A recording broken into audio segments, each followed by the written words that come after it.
ऐसा कुछ नहीं है कि एससी एसटी और ओबीसी वाले लोग मनमानी करेंगे। आने के बाद हमारा और शिक्षा में सुधार होगा, इसीलिए यूजीसी आ रहा है। और अगर जो कोई ऐसा सोचता है तो उसका बिल्कुल पागलपंथी है। सर, आप लोग आज प्रोटेस्ट में बैठे हुए हैं। स्वर्ण जाति के लोगों को कहना है कि हम लोग किसी को प्रताड़ित करने के लिए नहीं, हम लोग के साथ में प्रताड़ना जो होगा इस एक्ट से, इसलिए हम लोग इसको विरोध कर रहे हैं। क्या कहना चाहिए? देखिए, मैं उन लोगों को यही कहना चाहूंगा कि जिस समय ये एक्ट नहीं था तो आप लोगों ने एससी एसटी और ओबीसी समाज के लिए मनमानी किया, और जब इस तरह से यूजीसी को तो समझनी चाहिए। पहले यूजीसी है क्या, उसको पहले समझना चाहिए उन लोग को। यूजीसी का मतलब यूनिवर्सिटी ग्रांट कमीशन, और इस आयोग में सिर्फ ये बात किया जा रहा है कि इस अगर जो यूजीसी आता है तो समान शिक्षा लाएगा, शिक्षा को ज्यादा से ज्यादा बढ़ावा दिया जाएगा। तो शिक्षा को बढ़ावा देने के लिए सिर्फ जनरल लोगों को थोड़ी दिया जाएगा, जनरल को भी दिया जाएगा, ओबीसी को दिया जाएगा, एससी, सब समाज के लिए दिया जाएगा। और ये यूजीसी किसी एक जात बेस्ड वर्ग बेस्ड पर नहीं है, समझने वाले गलत समझ रहे हैं।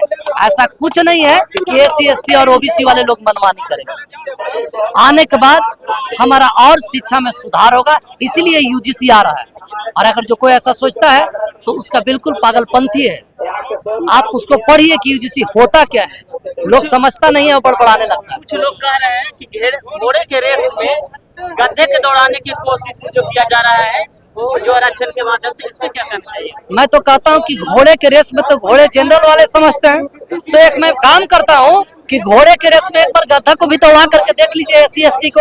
अगर जो आप में ताकत है परीक्षा लेने की तो जनरल वाले ओबीसी वाले व्यक्ति को सबको एक समान खुले मंच में बैठा दीजिए, एक फील्ड में बैठा दीजिए और उसके बाद एग्जामिनेशन लीजिए। मैं निश्चित तौर पर कहूंगा कि एससी एसटी और ओबीसी समाज के लोग एग्जामिनेशन में जनरल वाले से ज्यादा लेकर के आएंगे एग्जाम में नंबर।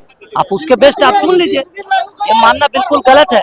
अभी से ही आप देख लीजिए कि लोग घोड़े के रेस में गद्दा की बात कर रहा है, लोगों की मानसिकता अभी से ही गलत है, तो पहले ही लोग कितना गलत करता होगा।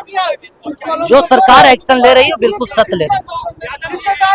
सर, आप लोग कहे जाते हैं कि बहुजन जाति 90% लोग हैं, और 90% के लिए अगर कुछ उनके सहयोग के लिए कोई अगर आयोग या कोई नियम कानून आता है तो उसको निरस्त कर दिया जाता है, लेकिन 10% के लोग उसको वापस करवा देते हैं और आपके समाज कुछ नहीं कर पाते। क्या करना चाहिए? देखिए, मैं यही चीज कहूंगा कि हम सब भारतीय हैं, किसी का कोई स्पेशल समाज नहीं होता है, और 10% वाले व्यक्तियों कुछ नहीं कर पाएगा या तो 80% वाले कुछ नहीं कर पाएगा। मुझे कहना है कि जो चीजें सत्य है तो सत्य है, और जो चीजें गलत है तो गलत है। तो यूजीसी बिल्कुल सत्य है, इसको समर्थन करना ही पड़ेगा, चाहे वो 10% की बात करे, चाहे तो वो 90% की बात करे।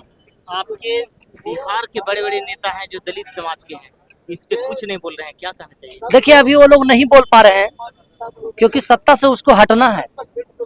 अगर जो उन लोग नहीं बोल पाएंगे तो आने वाला समय में अगला जो भी चुनाव आएगा उसमें यहाँ की जनता, यहाँ के लोग उसको सबक सिखा देगा। तो मैं उस मंत्री विधायक से रिक्वेस्ट करता हूँ कि अगर जो आप चाहते हैं कि भारत को बचा सके, भारत यूनिवर्सिटी कॉलेज के शिक्षा व्यवस्था को हम बचाए रखें, तो आप भी समर्थन करिए, वरना आप भी एक दिन उड़िया जाइए। देखिए, हमारे बीच में तूफान सर थे, इनका वक्ता क्या लगा प्रतिक्रिया कमेंट बॉक्स में जरूर दीजिएगा।